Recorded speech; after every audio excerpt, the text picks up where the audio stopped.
जी तो अस्सलाम वालेकुम।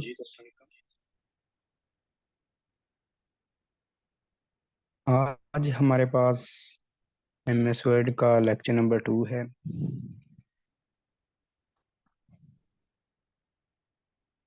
जिसमें आज हम सीखेंगे कि होम टैब, जैसे कि मैंने आपको कल बताया था कि ये जो हमारे पास है ये टैब होम की टैब है। उसमें हमें जो ग्रुप्स हैं, टोटल 5 ग्रुप्स हैं: क्लिपबोर्ड, फॉन्ट, पैराग्राफ, स्टाइल्स और एडिटिंग का। तो आज हमने मतलब कि होम की टैब में जो ग्रुप फॉन्ट का है उसको डिस्कस करेंगे कि उनका क्या काम है। तो उसमें सबसे पहले फ़ॉन्ट साइज इंक्रीज वगैरह, डिक्रीज, बोल्ड, इटैलिक, इस तरह के ये सब कुछ है और उनकी शॉर्टकट कीज भी हम मतलब के सीखेंगे। तो चलिए हम अपने काम की तरफ मूव करते हैं। अब देखें, सबसे पहले तो हमें इधर कुछ डाटा लिखना होगा जो कि जिस पे हमने काम करना है सारा। तो डाटा लिखने के लिए मैंने इक्वल, रेंट, ब्रैकेट स्टार्ट और ब्रैकेट क्लोज करके इंटर किया है, तो ऑटोमेटिकली जो MS वर्ड में बाय डिफ़ॉल्ट डाटा है वो आ जाएगा। ये समझाने के लिए रखा हुआ है।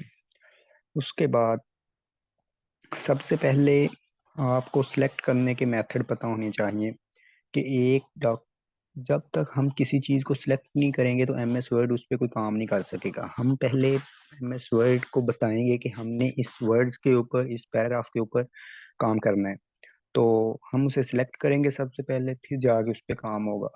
तो सिलेक्ट करने के काफ़ी मेथड हैं, जैसे कि अगर आप लफ्ज़ के ऊपर 2 दफ़ा क्लिक करते हैं, मैंने 2 दफ़ा माउस से राइट लेफ़्ट क्लिक किया तो लफ्ज़ सेलेक्ट हुआ है। 2 दफ़ा क्लिक करने से क्या होता है, लफ्ज़ सेलेक्ट होता है, लेफ़्ट क्लिक। और अगर आप 3 दफ़ा क्लिक करते हैं तो वो पूरा पैराग्राफ सेलेक्ट हो जाएगा। मतलब कि अगर आप 2 दफ़ा क्लिक करते हैं तो लफ्ज़ सेलेक्ट होगा, 3 दफ़ा क्लिक करेंगे तो लेफ़्ट क्लिक करने से पूरा पैराग्राफ सेलेक्ट हो जाएगा। उसके बाद है, अगर आप पूरा मतलब कि सारा डाटा सेलेक्ट करना चाहते हैं तो आप कीबोर्ड से कंट्रोल+A को प्रेस करेंगे तो देखें ऑल सेलेक्ट हो गया है। कंट्रोल+A किस लिए यूज़ होता है, ऑल सेलेक्ट करने के लिए। उसके बाद अगर आप ये पैराग्राफ पे, मैं टॉप पे हूँ सब, जहाँ पे मेरा कर्सर मतलब के है, तो अगर मैं यहाँ से माउस को मतलब के लेफ्ट क्लिक लॉन्ग प्रेस करता हूँ और मैं इसको ड्रैग करता हूँ माउस को, तो देखें ये मेरे पास इस तरह भी सिलेक्ट हो रहा है। तो सबसे पहले आपको सिलेक्ट करने का मेथड पता होना चाहिए। और अगर आप एक पूरा पैराग्राफ को सिलेक्ट करना चाहते हैं तो आपका जो कर्सर है या तो पैराग्राफ के लास्ट पे हो या स्टार्ट पे हो। अगर आपका पैराग्राफ के मिड में होगा तो आप उसको सिलेक्ट नहीं कर सकते। कैसे, अगर आप नीचे की जानिब करेंगे तो ऊपर की जानिब नहीं कर सकते, अगर आप ऊपर की जानिब करेंगे तो नीचे की जानिब नहीं कर सकते। तो इसलिए या तो पैराग्राफ के लास्ट पे हो, लास्ट पे होगा तो आप दोनों साइड्स पे मतलब कि एक ही या तो फर्स्ट पे हो, या तो फिर आप पैराग्राफ अगर पूरा सेलेक्ट करना चाहते हैं 3 दफ़ा क्लिक करें, पूरा पैराग्राफ सेलेक्ट हो जाएगा। 2 दफ़ा क्लिक करने से लफ्ज़ सेलेक्ट होगा आपका। तो ये अगर आप एक सेंटेंस सेलेक्ट करना चाहते हैं तो वो आप किस तरह कर सकते हैं। आपने क्या करना है कि आपने कीबोर्ड से कंट्रोल को प्रेस करना है, लॉन्ग प्रेस करके रखना है। उसके बाद जिस सेंटेंस को आपने सेलेक्ट करना है उस पर क्लिक करना है। जैसे कि मैंने इस सेंटेंस को करना है तो मैंने क्लिक किया तो देखें वो सारा सेंटेंस सेलेक्ट हो गया। तो ये सेंटेंस सेलेक्ट करने का मेथड है। कंट्रोल को लॉन्ग प्रेस करते हुए आपने उस सेंटेंस पे क्लिक करना है, वो सेंटेंस आपके पास सिलेक्ट हो जाएगा।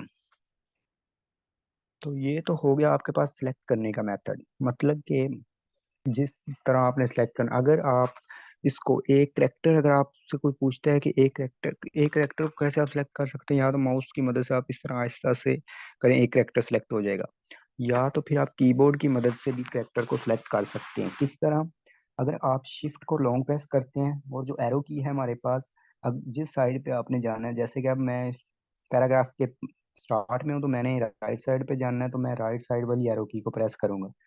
तो मैंने जब एरो की को प्रेस किया शिफ्ट के साथ एरो की, तो एक एक करेक्टर सेलेक्ट होगा कीबोर्ड से।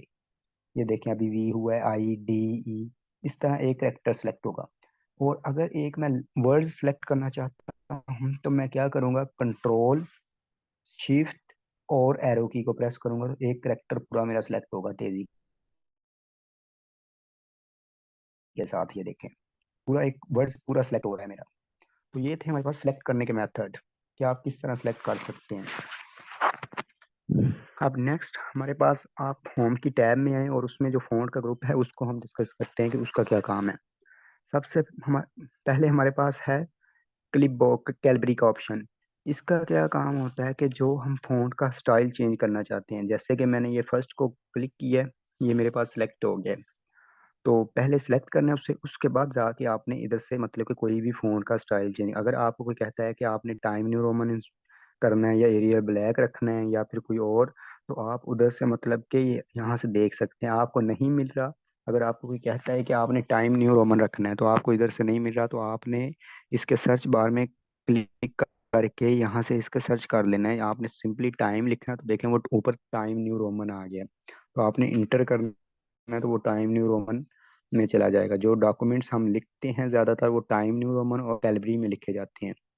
तो ये तो हो गया था हमारे पास फ़ॉन्ट का स्टाइल चेंज करने का तरीका माउस के साथ। अगर आप कीबोर्ड शॉर्टकट की का इस्तेमाल करना चाहते हैं तो वो आप किस तरह करेंगे, आप कीबोर्ड से कंट्रोल शिफ्ट प्लस एफ को प्रेस करेंगे तो फ़ॉन्ट का जो डायलॉग बॉक्स है वो ओपन हो जाएगा। तो उसके ज़रिए आप फिर वहाँ से भी कर सकते हैं। इस फ़ॉन्ट स्टाइल की जो शॉर्टकट की है वो कंट्रोल शिफ्ट प्लस एफ है। उसके बाद है आपके पास जो नेक्स्ट ऑप्शन है फ़ॉन्ट स्टाइल के सामने, वो है साइज़ इंक्रीज करने का। जैसे कि अगर मैं यहाँ से कुछ टाइटल लिखता हूँ, मैंने लिखा है कंप्यूटर इंफॉर्मेशन, मैंने कंप्यूटर इंफॉर्मेशन लिखा है तो ये मेरा क्या हो जाएगा, टाइटल हो जाएगा। अब देखें मैंने इसको सिलेक्ट किया, 3 दफ़ा क्लिक किया, पूरा पैराग्राफ ये सिलेक्ट हो गया। तो अगर मैं यहाँ से इसका साइज़ देखूँ तो जो मिनिमम साइज़ 8 आ रहा है और मैक्सिमम साइज़ 72 आ रहा है। आप जिसके लिए भी काम कर रहे हैं अपने, तो आपको पता होना चाहिए कि कितना साइज रखना है, 20 रखना है, 28, 20, 24, जितना भी। आप अगर 24 रखते हैं तो इस तरह 24 हो जाएगा।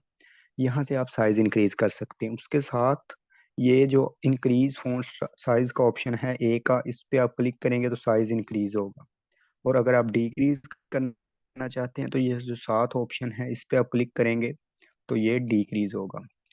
तो यहाँ से आप साइज इंक्रीज भी कर सकते हैं और डिक्रीज भी कर सकते हैं। जैसे कि अब यहाँ पे 22 है, अगर आपको कोई कहता है कि आपने 23 साइज करना है तो आपके पास, अगर आप यहाँ से करते हैं तो 24 होता है, और अगर आप यहाँ से देखते हैं तो फिर भी ये 24 होता है। तो ये किस तरह होगा, आपने इस पे क्लिक करके यहाँ से आपने 23 उसको रिमूव करके 23 लिख देना है तो वो 23 हो जाएगा। ये तो हो गया माउस की मदद से। आप अगर आप कीबोर्ड शॉर्टकट की मदद से करना चाहते हैं तो वो किस तरह है। अगर आपको कोई कहता है कि हमें बताएं कि 1 पॉइंट साइज इंक्रीज करने की शॉर्टकट की क्या है, तो आपने कंट्रोल प्लस दरमियानी ब्रैकेट जिसे हम कहते हैं माउस कीबोर्ड से प्रेस करनी है तो 1 पॉइंट साइज इंक्रीज होगा, दरमियानी ब्रैकेट जिसे हम कहते हैं। और फिर आपने अगर लेफ्ट साइड वाली मतलब कि आपने प्रेस करनी है तो साइज इंक्रीज होगा, और अगर आप राइट साइड वाली प्रेस करेंगे तो साइज डिक्रीज होगा, राइट और लेफ्ट। उसके बाद है आपके पास, ये तो हो गया 1 पॉइंट। अगर आपको कोई कहता है कि 2 पॉइंट साइज इंक्रीज करना है, उसकी शॉर्टकट की क्या है, तो आपने क्या करना है, control shift plus greater than को प्रेस करना है तो साइज इंक्रीज होगा 2 पॉइंट। और अगर लेस देन को प्रेस करेंगे तो साइज डिक्रीज होगा। कीबोर्ड से control shift plus greater than से साइज इंक्रीज होगा, control shift plus less than से साइज डिक्रीज होगा। तो ये तो हो गया आपके पास साइज इंक्रीज करने के मेथड। उसके बाद है आपके पास नेक्स्ट ऑप्शन चेंज केस का। चेंज केस किस किस लिए यूज होता है, अगर आपने कोई डॉक्यूमेंट्स या पैराग्राफ या कुछ वर्ड्स लिख लिए हैं, आपने वो लोअर केस मतलब कि छोटे लफ्जों में लिखे हैं, आप चाहते हैं कि वो मैंने कैपिटल लफ्जों में लिखने थे, या फिर हर वर्ड्स का जो पहला मतलब के करेक्टर है वो कैपिटल होना चाहिए था, बजाय इसके कि आप उस पैराग्राफ को या उस लफ्जों को डिलीट करने के आप चेंज केस कर सकते हैं। मतलब कि जैसे कि मैंने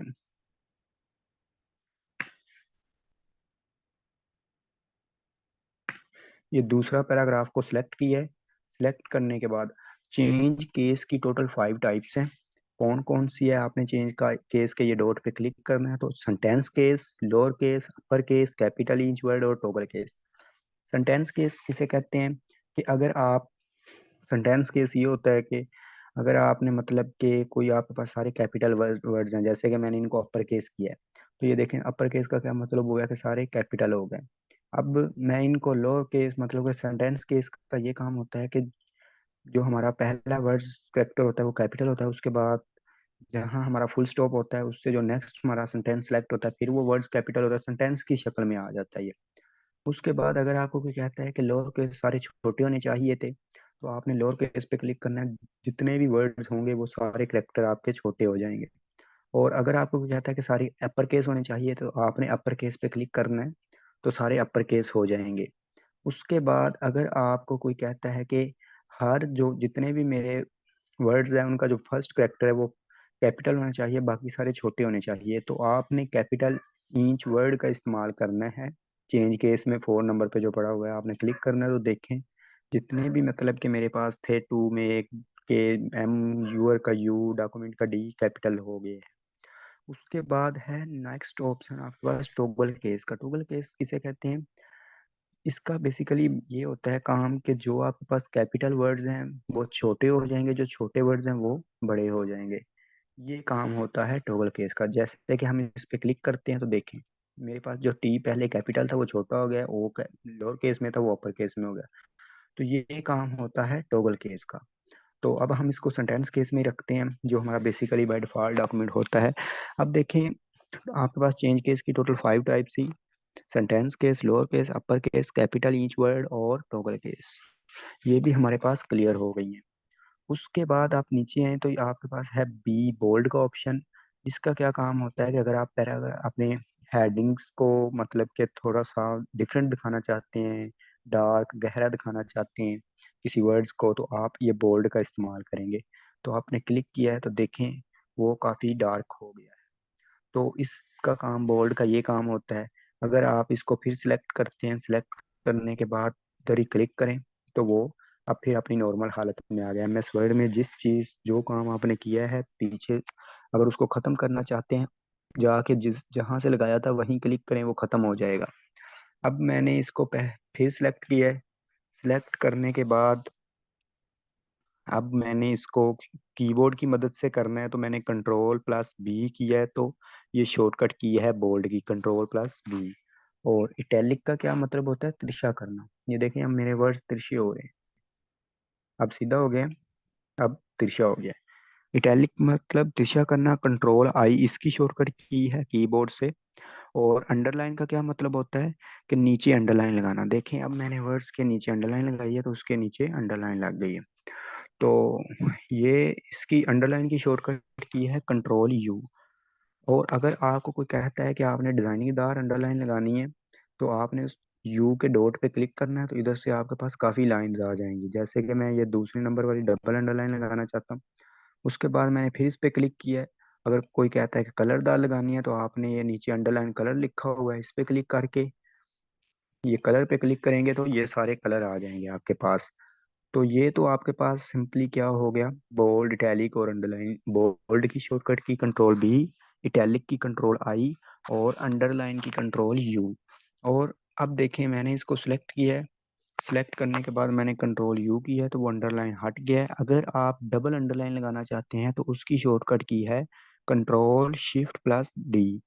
कंट्रोल+Shift+D डबल अंडरलाइन लगाने की शॉर्टकट की। उसके बाद है आपके पास next option strike through. Strike through किसे कहते हैं कि अगर आप चाहते हैं कि ये जो मेरा दूसरे पैराग्राफ का पहला सेंटेंस है ये मेरे लिए इतना इम्पोर्टेंस नहीं है, तो मैं इसको मतलब कि रिमूव नहीं करना चाहता, लेकिन जब भी मैं डॉक्यूमेंट को ओपन करूं तो ये मुझे पता चल जाए, तो आप इस सेंटेंस को सिलेक्ट करें पहले और स्ट्राइक थ्रू पे क्लिक कर दें। तो उससे क्या हुआ है कि जो वर्ड्स हैं उनके दरमियान में लाइन लग गई है। अब देखिए अंडरलाइन का मतलब होता है नीचे लाइन लगाना, और स्ट्राइक थ्रू का मतलब होता है मिड में लाइन लगाना।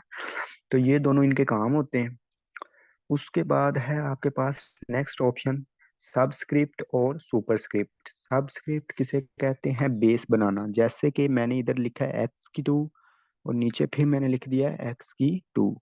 अब देखें सबस्क्रिप्ट का क्या काम है। एक दफ़ा मैं इनका साइज थोड़ा सा इंक्रीज कर लेता हूँ, इसका भी मैंने साइज इंक्रीज किया और इसका भी मैंने साइज इंक्रीज कर लिया।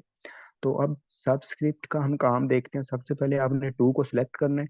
अगर तो आप इसको बेस बनाना चाहते हैं तो आपने सबस्क्रिप्ट पे क्लिक करना है, तो देखें वो बेस बन गया। और अगर आप पावर बनाना चाहते हैं तो आपने सुपर स्क्रिप्ट पे क्लिक करना है, जो नेक्स्ट ऑप्शन है, तो वो पावर बन जाएगा। इस तरह सबस्क्रिप्ट और सुपरस्क्रिप्ट काम करते हैं। पहले आपने सेलेक्ट करना लाजमी है। और इनकी शॉर्टकट की क्या है, अगर आप कीबोर्ड से कंट्रोल प्लस इक्वल को प्रेस करते हैं तो ये सबस्क्रिप्ट होगा। और अगर आप कीबोर्ड से कंट्रोल शिफ्ट प्लस इक्वल को प्रेस करते हैं तो ये सुपरस्क्रिप्ट होगा। मतलब कि बेस बनाने के लिए कंट्रोल प्लस इक्वल और सुपरस्क्रिप्ट बनाने के लिए कंट्रोल शिफ्ट प्लस इक्वल को क्लिक करना है आपने। तो ये तो आपके पास हो गया सुपरस्क्रिप्ट का काम और सबस्क्रिप्ट का। उसके बाद है आपके पास next text effects and typography. मतलब कि एमएस वर्ड ने अपनी मर्जी से मतलब कि इनको बनाया हुआ है, ग्रेडियंट फिल किए हुए हैं यार वगैरह, सारा कुछ काम किया हुआ है टेक्स्ट में। 2016 के जो एमएस ऑफिस है उसमें। तो अगर आप यहाँ से कोई भी डिज़ाइन देते हैं तो आपका जो हेडिंग्स वगैरह है, वर्ड्स हैं, वो उस तरह के हो जाएंगे। उसके बाद जो नेक्स्ट ऑप्शन है आपके पास वो है हाईलाइट का। जैसे कि मैं आपको कहता हूँ कि आपका जो फर्स्ट पैराग्राफ है उसकी जो फर्स्ट सेंटेंस है वो काफ़ी आपके लिए इम्पोर्टेंट है, तो उसको आप हाईलाइट कर लें तो आप इधर से हाईलाइट कर सकते हैं। तो हाईलाइट आप क्लिक करें इधर से डॉट पे, जितने भी जो भी आपने कलर लगाना है वो आप लगा सकते हैं। जैसे कि मैंने ये फर्स्ट वाला येलो का लगाया है, तो ये देखें। अब आपने इसको ख़त्म करना है, वैसे ही आपने सेंटेंस को सिलेक्ट करना है, फिर आपने हाईलाइट के ऑप्शन पे जाना, नो कलर कर देना है, तो वो खत्म हो जाएगा। उसके बाद है आपके पास फॉन्ट कलर, जो टेक्स्ट का कलर है। जैसे कि अभी हमारे पास जो टेक्स्ट का कलर है वो ब्लैक आ रहा है। अगर आपको कोई कहता है कि मेरे टेक्स्ट का कलर रेड होना चाहिए कोई भी, तो आप डॉट पे क्लिक करें, देखें काफ़ी कलर आ रहे हैं। तो यहाँ से आप कोई भी कलर, येलो है, कोई भी है, ब्लू है, तो वो आप कलर दे सकते हैं उनको। तो ये तो हो गया हमारे पास मतलब के फ़ॉन्ट का ग्रुप आज। अब देखें इस पे मैंने काफ़ी काम किया है। कहीं पे मैंने बोल्ड किया है, कहीं पे मैंने अंडरलाइन, कहीं पे स्ट्राइक थ्रू किया है, कहीं पे मैंने इसको सुपरस्क्रिप्ट सबस्क्रिप्ट किया है। अब मैं चाहता हूँ कि जिस तरह ये मेरा पहले नॉर्मल हालत में डाटा था उसी तरह हो जाए।